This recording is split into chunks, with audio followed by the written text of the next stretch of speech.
Dogs, you know how you love visiting Crufts every year. But it's a shame you've never actually been in the competition. But you know, this is why we're jumping on Zoom now to talk to Bill Lambert of the Kennel Club to talk about their new Cyber Crufts, which is in association with ASDA, that gives everyone and every pet the opportunity to shout about how much they love them and to win lots of prizes. I'm Anna Webb. Welcome to A Dog's Life.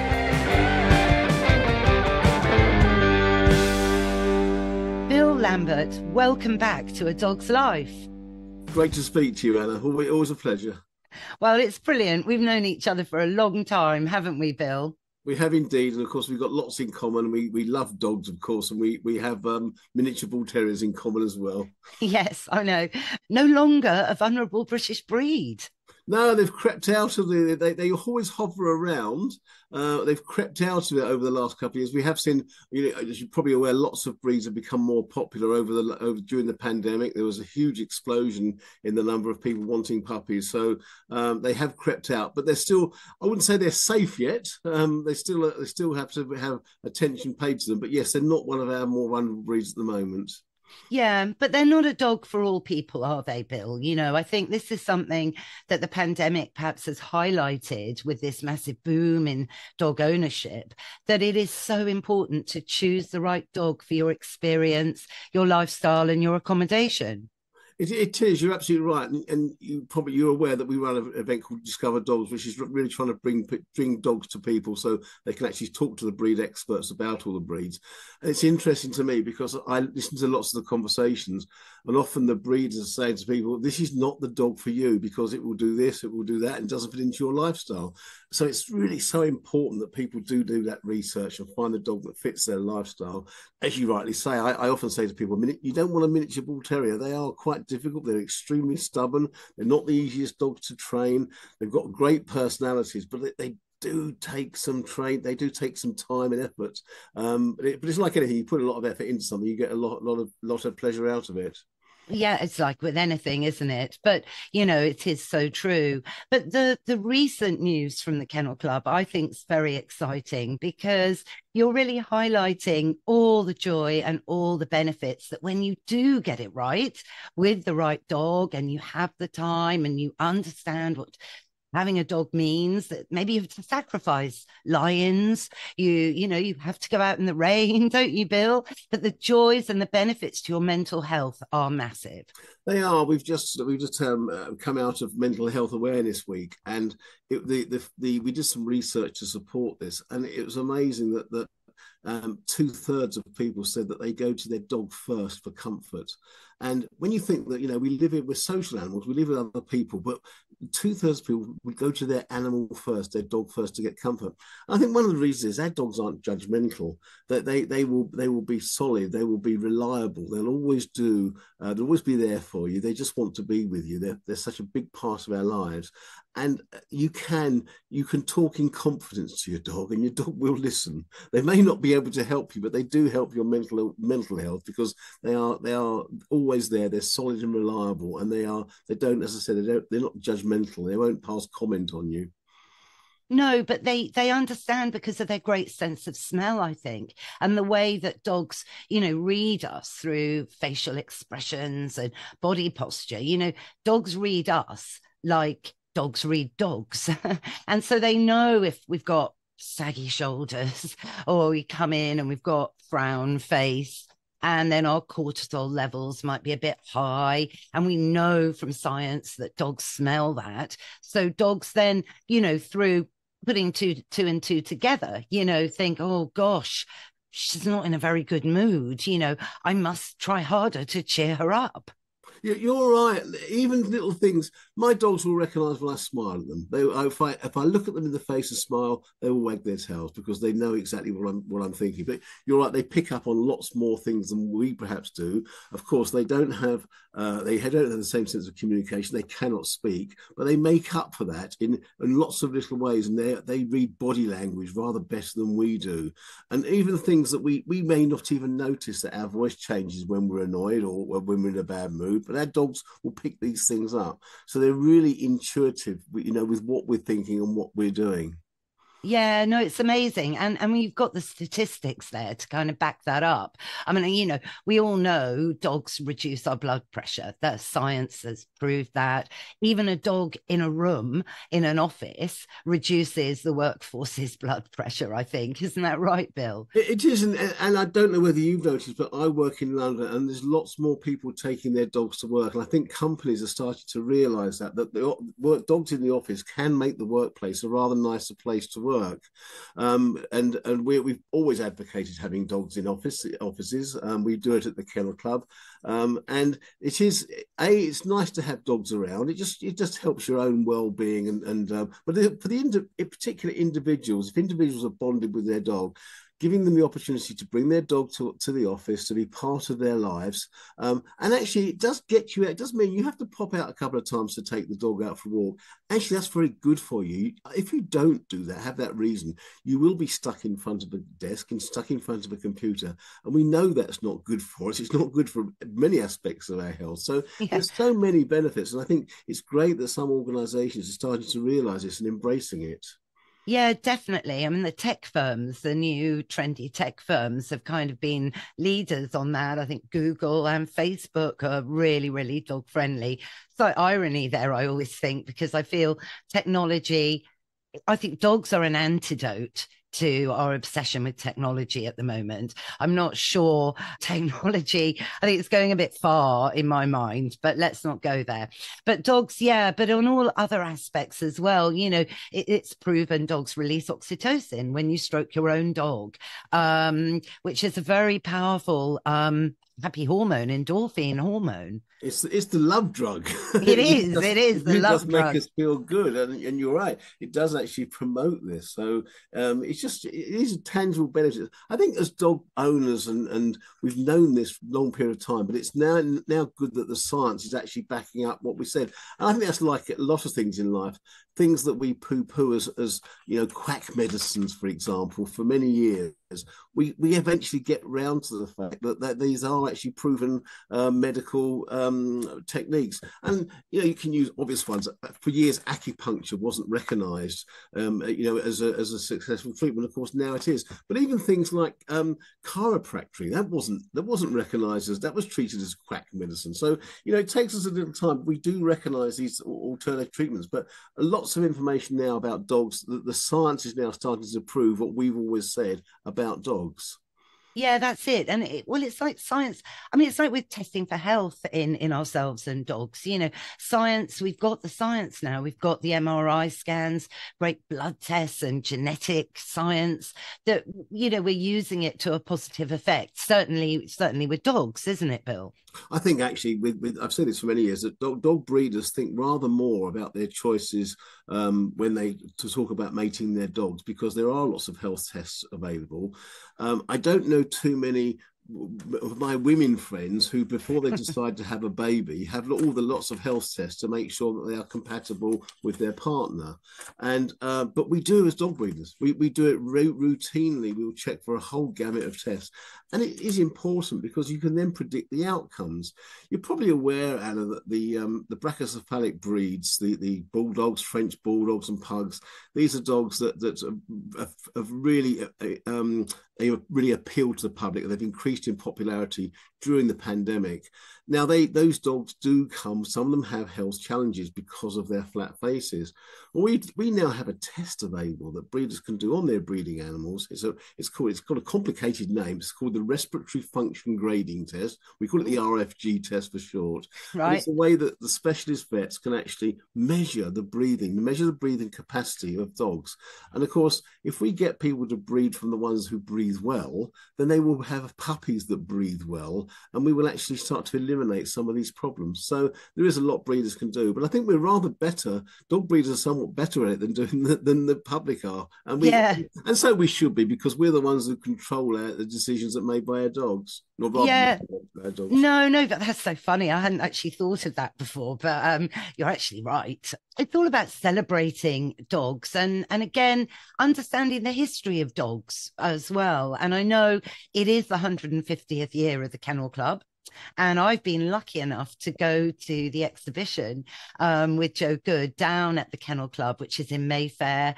and just really soak in this 150 years, which, oh, I mean, I can't recommend it enough to anyone listening, because it was like being in heaven. I mean, I've got to go back. I mean, seriously, spending a couple of hours there is simply not long enough, Bill. I might have to camp in the library, I think, because some of the books, I can't wait. Well, we are going to do a podcast actually with the amazing Kira. Explain a bit more about that, because it all kind of leads into where we're going anyway in this conversation. Well, as you rightly say, the Kennel Club is now 150 years, which is an awful long time now. I think I've been working for the Kennel Club for some considerable time, but it's only 20 years, which is like a blink of an eye.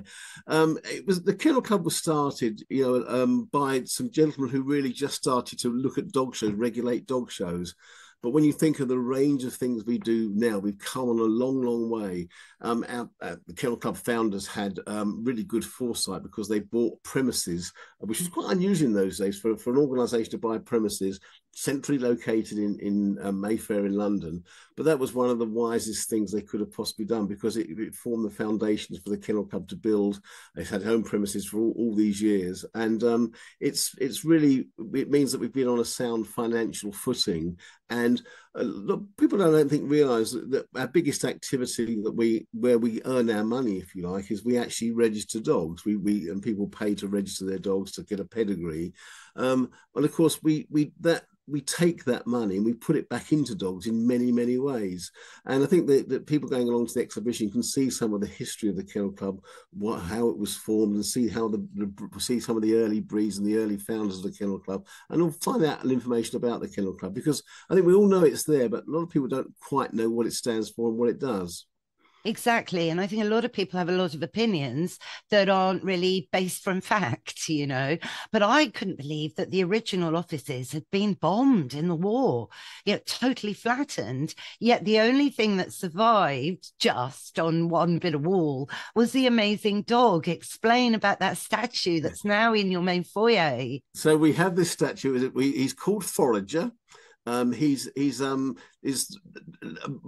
opinions about what sort of dog he is, but he's a bit like a foxhound, so he's that type of a houndy type dog. It's a slightly larger than life-size bronze statue, but it's part of the Kennel Club for many, many years. And you're absolutely right, he did survive the bombing, so he has a rather special place in our foyer now, and he's very much an important part of the Kennel Club.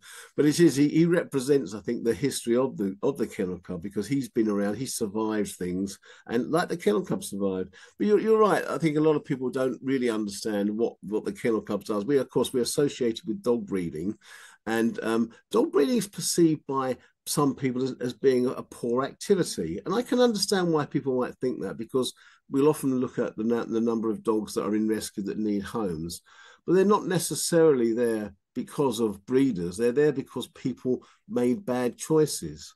And as I said at the beginning, good dog breeders spend an awful lot of time really trying to put people off buying a dog. They want to make sure that the dog is going to the right home, and the people. I often say that buying a puppy should be a bit like adopting a child. You'll be asked lots of questions. Are you the right person? Are you going to look after this dog? And of course, if breeders are doing that work, and I'm not suggesting that all of them do, but some are rather better than others. But if breeders do that work, and they're very selective about where their puppies go, and the buyers do their homework and find out what breeds are right for them, then the chances of those dogs being rehomed or needing to be rehomed later in life is, of course, much more reduced. So it is, and it's the dogs that end up in rescue, it's not their fault. They are there because of the fault of someone else, of someone who's made a choice when they either bought a dog, or they've made a bad choice when a breeder sold the dog. So it is, but responsible good dog breeding is a really positive pursuit, because they bring you so much pleasure. And if you get it right, a breeder will sell a dog to a person who's going to have all that joy of raising the dog from the time it's a puppy, bringing it up as part of their family. It's going to live in your house for 10, 12, 15 years. And it's going to be a central part of your family. And that is a great thing for people to do. I know that there's some of the puppies that I've sold to people over the years have brought them great pleasure. And it's really been life-changing for them. Yes, no, I agree. I mean, I totally agree with you.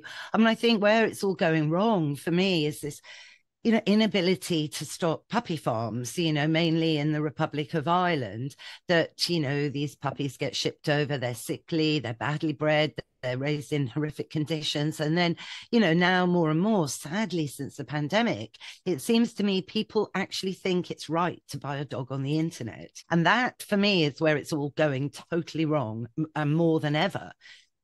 Well, we did see through the pandemic that the demand for puppies outstripped the supply. You really couldn't get a dog for love or money. All the dogs' homes were empty. They had all their dogs left their homes because there was such a demand. And then, of course, what happened is you suddenly saw a rise in the dogs being imported into the country. Now, you're right. You're right to point to Ireland because that has been traditionally a big source of puppies into the UK. But we saw other countries, Romania, Eastern European countries, suddenly dogs were coming in from there. And of course, these are dogs coming in from countries that don't have the animal welfare laws that we have. So the chances are these animals have been raised in much poorer conditions. They haven't been socialized properly. They haven't been reared properly. They have a huge risk of having infections and bringing diseases. And then, of course, there's a number of zoonotic diseases. These are diseases that transfer from animals to people.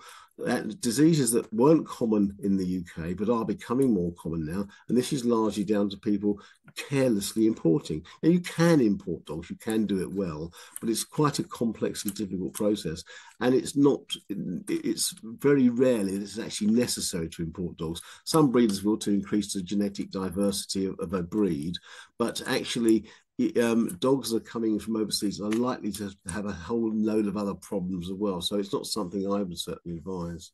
No, we discussed with Dominic Dyer, because he has a Romanian rescue, about, hang on, do I pronounce this right? Lysmosis? Leishmania. Yes, well, it's I think, yeah, and that is zoonotic, and a woman contracted it from it affects breeding bitches, and a woman in England got it. She was cured with antibiotics, but sadly all four of her Romanian rescues had to be euthanized for risk of spreading it within the local community, you see. So, and that is something, idiosyncratic to Romania. So yes, what you say is so true. You've got to research and visit the breeder, talk to them, make friends with them, and prove to them that you are worthy. Because it's not a right to have a dog; it's a privilege. I totally agree with you, Anna. It is a privilege. And some people would say it's too easy to get a dog.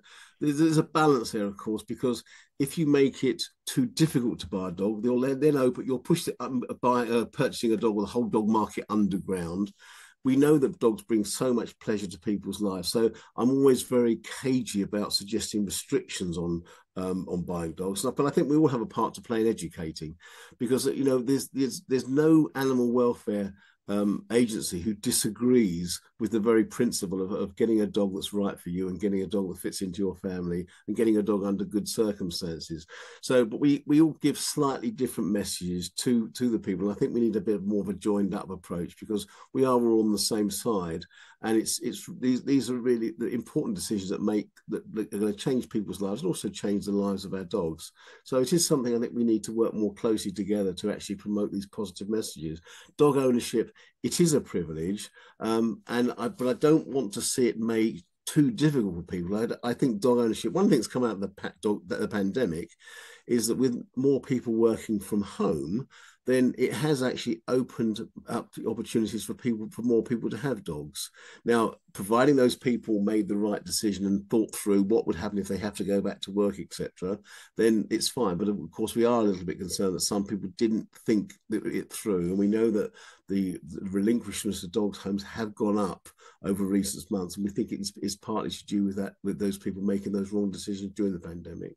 Yeah, maybe people thinking, well, this was fun during the pandemic, but now, I can live my life. I want to fly. I want to travel again. And, I'm tied because a dog is a commitment. They do kind of tie you down, you as well. They are a tie. I often call them my nuisance factor. They are the reason I get out of bed in the morning. Yeah, well, exactly, exactly. I can't have a lay in. I've got to go and walk my dogs, and I've got to provide for them. But actually, that's a good thing. I think it's good. It gives me a reason to get up. They're a great way of meeting people as well. People always talk to you if you've got a dog. Yeah. They'll sometimes talk to my dog rather than talk to me. Well, exactly. No, of course you make friends, but that's going back to the mental health aspect, and getting you outside, and not stuck to your smartphone, and taking in nature and these simple things that you and I think, probably just take for granted because we do it a lot. But I think people are recognizing that. So, but you've teamed up with Asda, I think, have you not, Bill? Yes, that's right. Yes, right. We've got a partnership with Asda at the moment, and it is to promote, responsible ownership. But it's also really reaching out to the public. We've got a pet competition. This is not just restricted to dogs. It's actually for all animals. So it's really to engage with pet owners, to try and introduce them to some of the things that we and Asda are doing as companies together.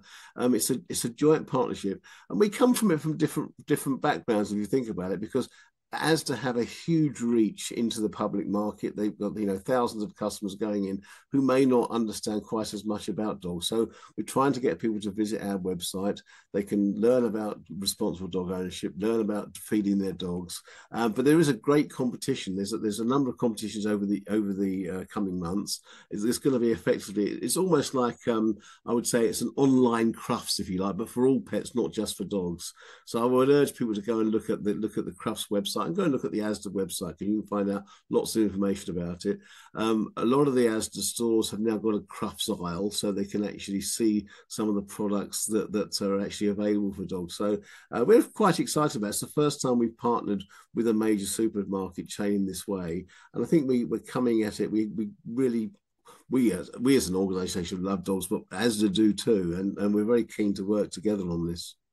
Oh no, that's brilliant. Well, it's the main source of buying food and accessories for people. And, I think that's it makes sense. It does make sense. But I like the idea it's open for all pets, which makes me wonder, do cats have a cattery kennel? Well, there's a couple of organisations actually. There's an equivalent of the Kennel Club. There's the governing council of the Cat Fancy, which is the oldest and more established one. But there's other organisations now. There's another organisation called Ticker, but they do this very similar things that we do. Of course, cat ownership is slightly different than dog ownership in the UK. In the UK, we have a large number of recognised breeds. With cats, there's less so. There are pedigree recognised breeds, and in fact, I have a couple myself. I've got two Burmese cats that live with my bull terriers. Now, I chose them because they have particular characteristics. They are actually very dog-like, quite frankly. Are they really? Yeah. They really are. They will even retrieve balls and things. So they are, and that's the reason I chose them. But of course, the vast majority of cats are, if they were dog, we call them moggies. Affectionately, we call them moggies. They're of unknown parentage often, and of course, you do have cats will go and breed naturally in the wild. You've got stray cats and feral cats that are often a source of the new kittens coming on.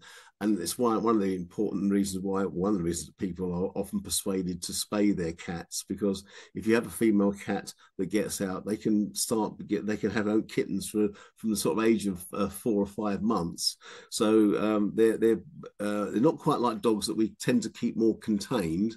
Cats tend to be free running, and so the point I'm trying to make is it's slightly different in there are far more general cats that are moggies and of unknown breeds, and that forms the vast majority. The pedigree breeds are far fewer in terms of cats in the UK, so it's a slightly different area, but we all have the same problems. And it's good I know that the organisations, the cat organisations who perform the same function as a Kennel Club, have exactly the same interests that we do in promoting responsible breeding, and also promoting the breeding of healthy animals. Yeah, no. One of my best friends, actually, a name checker, Caroline Brill, is mad about the Siamese. She calls them her Hermeses. And interestingly, she's just brought on a rescue mini dachshund, okay, which is great. That's integrated really well with her Siamese because they're interesting, aren't they? You see, I find cats fascinating. I've got a cat, Gremlin, who moved in with me and Molly, my first miniature bull terrier, extraordinary because Gremlin has got balls. I'll say that word. And that's what moles loved about him. It was an extraordinary friendship. And you get awfully attached to them because I think they are free spirits. In a way, it's not that we keep our dogs imprisoned. That is completely the wrong word. But you don't just let them out anymore. We don't do latchkey dogs. I think we used to in the 1960s. And that's when we got a stray dog problem, which we don't really have anymore, do we, Bill? You know what? You're absolutely right, Anna. I know that I grew up in London in the sort of the late 50s and early 60s. And I didn't know you were a Londoner. oh yes, I was born. I'm actually a Cockney by birth. Oh, So what, yes, Bow Bells? yes, indeed. So yeah, so I'm very much in London. I grew up in London, and it was you couldn't grow up in London and not come across dogs because there were lots of trade dogs, stray dogs around. I probably had my sex education lessons from watching dogs mate on the streets. It was a commonplace. Now, of course, Really? and I think the two things have happened that have changed that. I think you've got to say that the rise of the popularity of the motor car is one reason because, of course, dogs cannot survive running wild in the way that they did at one time. We didn't have the volume of cars. But I have to say the rescue charities have done a great job. We do not have stray dogs as such now. We have abandoned dogs and dogs that are let to roam, but it's nothing like it was when I was young. Now I have to say this issue of latchkey dogs. This is a common term that was used years ago, and it was quite common for people to go to work to let their dog out during the day. Their dog would go and entertain themselves, and I'll be quite frank with you, they probably had a wonderful life Yeah. because they were like the cats, the free spirits, and we've got this old. You had this old image of you've seen in cartoons of the dog stealing sausages from the butchers. That Yeah. did actually happen, and butchers would often feed the stray dogs. They would give the offcuts of meat that they weren't using to dogs. So dogs were part of society in a different way than they were today. Now, of course, for the dog's welfare, they wouldn't have survived. They couldn't survive in modern life in that way. And we have a slightly different attitude to them now. And we do. I don't like to use the word prison like you did, but we keep them in a secure environment. That's for sure. However, Safe environment. Yeah. yes, that's right. But I have to say that does bring with it other issues because we tend to keep a lot of our dogs on leads now, so they don't learn natural behavior that they would learn when they were running the streets. And it was quite common. Dogs learn to behave around each other. They learn from body language. They learn from dogs. Some dogs being dominant, some dogs being submissive, and they learn this what we call a pack mentality. They learn their place. We talk about pecking order, which really relates to chickens, but it's the same thing with dogs. So dogs don't get the opportunities to actually develop some of those natural behaviors because we do keep them in a rather unnatural environment these days. Now that extends to the way that dogs behave around people. Again, when I was a child, I was told by my parents very clearly how to behave around dogs. And I had to be told that because I would encounter dogs in everyday life. Just walking to school, I would come across stray dogs. So I was told how to approach them or, not to approach them without speaking to the owner for a start. And I was taught a lot about even dogs' body language by my parents. Well, of course, these days it's completely possible to grow up in an environment never coming across dog. You never have to. And so when people do finally come across a dog for the first time, they often don't know how to behave around them. And I think this is one of the reasons why we're potentially seeing more dog incidents, negative incidents that we didn't see in the past. Now, I'm not saying dog bites never used to occur. I know I used to do a paper round and I would get bitten from time to time by dogs. When I made mistakes often, and when dogs, so dog bites did occur. But I think that we tend to see, we know that dog bite incidents are on the increase. And I think there is the issue because of the dogs increase, the popularity has increased during the pandemic. The dogs are far more common now. But it is largely, I think, because we don't educate ourselves enough in the way that we used to do, in the way to behave around dogs. Yeah, maybe as well, like you say, what a dog needs. the right exercise, interaction, proactive play, the channeling their energy appropriately, and not putting them under stress, where their reaction is fight or flight. I mean, for example, yesterday, we've got a terrible fox problem in Hackney. I mean, it's reaching. I'm going to write to Hackney Council. It's another story. But yesterday, I was looking for Gremlin, putting my head over the fence, shouting Gremlin, and there is the mummy fox who looks so well, Bill. I mean, she's a magnificent creature. And I thought, oh, God, it's you. And then she wanted to come through the cat flap. And so I've got a cat flap in the what you call it, fence, so Grem doesn't have to scale all the time. So I banged on the fence. Anyway, she just decided to leap instead. But to my horror, no, God, Mr. Binks was in the garden. Oh, Bill. So Mr. Binks, my toy terrier, who wouldn't stand a chance, and the vixen avoided me and headed towards Binks. And my heart was in my mouth. I couldn't help Binks at this point. Now, Binks, he chose to flight, thank God, and ran away. Now, if that had been Prudence, I don't think the vixen would come back in my garden, but she would fight. And I know that. And that's because I know my dogs and I know the breeds and all the rest of it. It's an absolute problem. I mean, Gremlin, he's not a normal cat. And I think it's because he was raised by Molly, because he moved in when he was only 4 months. He has taken on foxes because he's annoyed. They're using my garden as a thoroughfare, you see, and the den is next door. So I poked over my other neighbour's fence, Bill. I think I'm a nosy Parker, but I thought, good Lord, it looks like there's a grave in the middle of his garden. He's a lovely piano teacher. He wouldn't do that. But it's not a grave. Suddenly I'm looking, and then out pops this tiny fox cub. I'm like, I don't believe it. They're next door.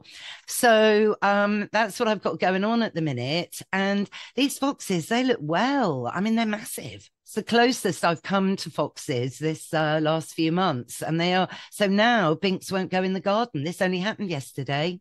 Oh, that's a horrible story. Well, I know, and I love animals, but funnily enough, I used to when I first left London and moved out to the country, I actually didn't ever used to see foxes out in the country. It's only when I moved back into the town that I started to see them more. So, I mean, the urban fox is probably a completely different character now than the rural foxes that we used to have. But I think, yeah, I understand your problem. I think that foxes can be a problem. And I think that it's a human problem, because what do? We tend to feed them. We tend to encourage them. It sounds to me like your neighbour probably quite likes the idea of having foxes in their garden. But you have to think about your neighbours and think about the impact they have on your local surroundings and your local neighbours, etc. Yeah, well, my local vet, the garden that sort of backs onto mine, she's got this really old staffy, and she said, Anna, there's a rogue fox running around. I said, oh gosh, doesn't surprise me. And her 10-year-old staffy, 3 puncture wounds to the head. Her partner had to rip the fox off this old staffy. Yeah. And then the same vets have had a cat brought in, going off subject a bit, but with half its eye hanging off, which had to go up to the Queen Mother Hospital. And they said, yeah, no, look, another cat didn't do this. This was a fox. So, yeah, the order of things is now changing. But yes, I think do you think it should be mandatory in schools, seeing as the dog population has grown as much as it has? Like, I think it's 1 in 3 of us now have a dog, which is great, but it means dogs are really everywhere. That there should be classes in school about dogs and the benefits they bring to us. They are man's best friend. We wouldn't be here today without the dog, Bill. How on earth would our ancestors have brought their sheep to market? We can't do it. We've only got 2 legs. The great benefits of dogs that, unfortunately, due to a minority, really, which it still is, they're allowing dogs to now intimidate. There's some people locally that, when I look at them, so I walk my dogs every day, twice a day, and I observe what goes on, and I find it interesting. I think, no, that's the point. You need to focus your dog. And I just wish I could run over to these people and go, no, why don't you do it like this? But obviously I don't, but I just watch. And, but there are some people that I wouldn't, sounds a bit awful, wouldn't necessarily say you look like a natural dog owner, and they've got dogs that are quite large, Bill. I think again, it's all about education, Anna. You know, we see the popularity of dogs. Dogs become popular for different reasons, and of course, I think that there are, you know, big, powerful dogs can be attracted by people who perhaps should think a little bit more hard about buying when they buy a dog. I think one of the issues that I had encountered as I said, I have miniature bull terriers now, but I used to have bull terriers, and people associate they're a tough looking dog, and of course people liked there was an interest in people having them as what we call a status dog. You know, they're having a big powerful dog that gave them some status. So it meant that as a breeder I had to be doubly careful where we sold out. They had to ask twice as many questions of people. I wanted to be sure that those dogs and of course you can't, people that like dogs, you can't judge a person by its appearance. No, I know that. So if you know, a shaven-headed, tattooed man, and if we were doing this interview on TV, you would know that I am a shaven-head, tattooed man, but that doesn't necessarily make me a hooligan or necessarily someone who shouldn't have dogs. But of course, it's dogs. Sometimes dogs, and I've often said that my dogs look like me. People choose dogs like look like themselves, but of course that's those sort of characteristics can be associated with certain types of people, and I think that's something that we have to, again, it's about education. People need to understand what the good points about dogs. They need to understand the bad points about them before they make these choices about buying them. What people often don't realize is the impact. You are absolutely right that the number of why do we talk about dog bites and dog attacks? Because they are actually very rare. And when you think of the millions of dogs that we have, that there are millions of them are in responsible hands. It's only a very small minority that are in the hands of irresponsible. But it's those irresponsible dog owners and irresponsible breeders that actually create problems for us all. They bring problems, even things like dog fouling. People who don't pick up after their dogs, they will get the dog population a poor reputation. So it's about education and working together to make people understand what they are taking on and what dog ownership means. Do you think we should bring back the dog license? No, I don't, because it proved in the past not to be. It wasn't financially viable to do so, and I think you have to be so careful. I mean, the law is a very blunt instrument when you start to look at bringing laws to control dogs. We've seen a number of examples where they haven't worked, and I really don't want to take away that opportunity for people to own dogs, because it is a privilege to own dogs, but I don't want to put too many barriers in the way of people, because they bring so much joy to people's lives. I'm still convinced if we all got together behind a single education message, that would be a better use of our funds.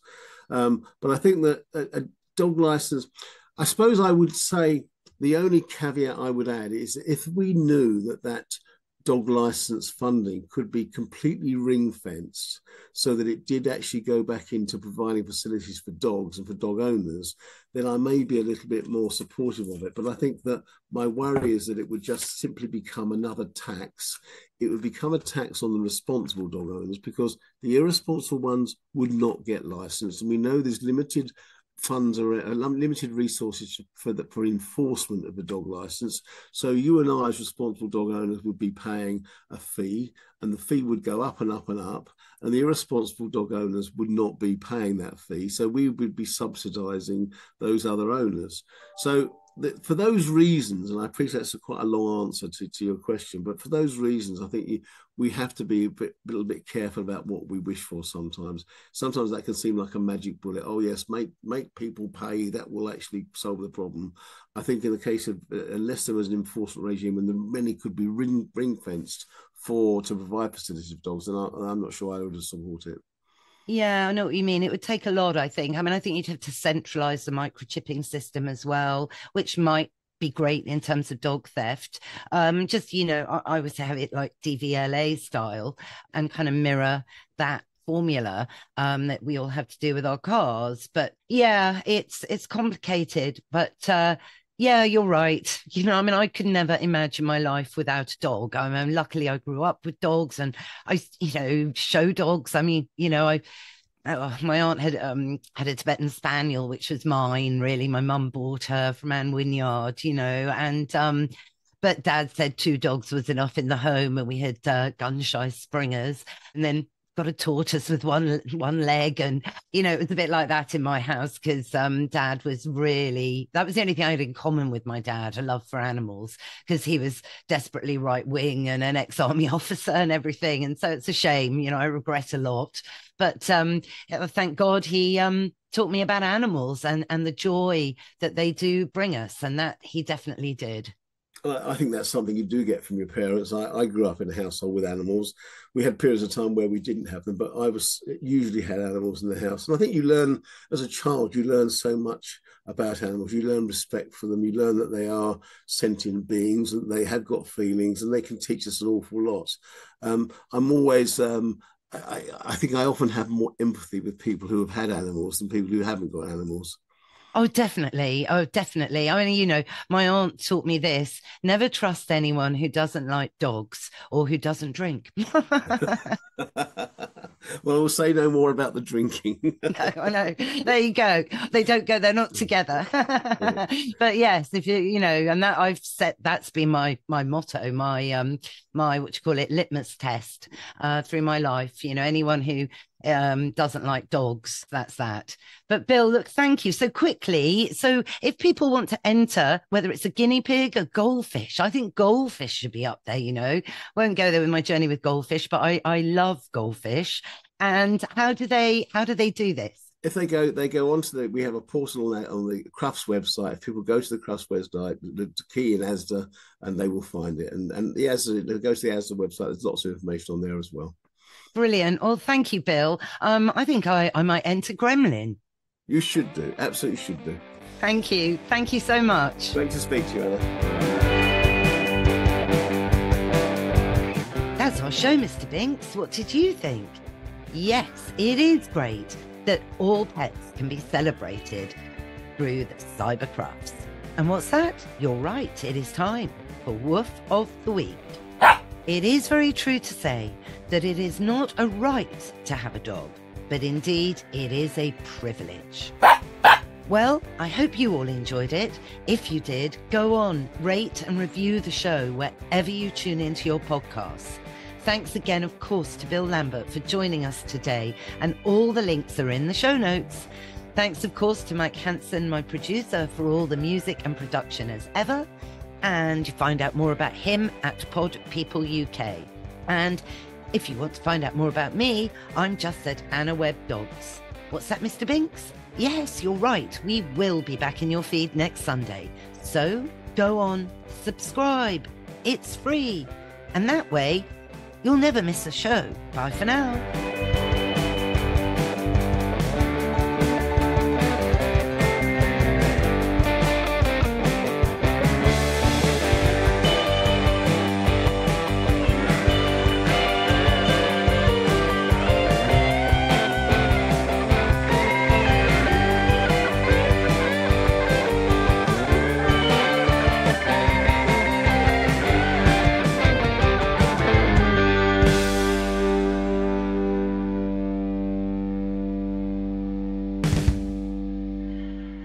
Pod People.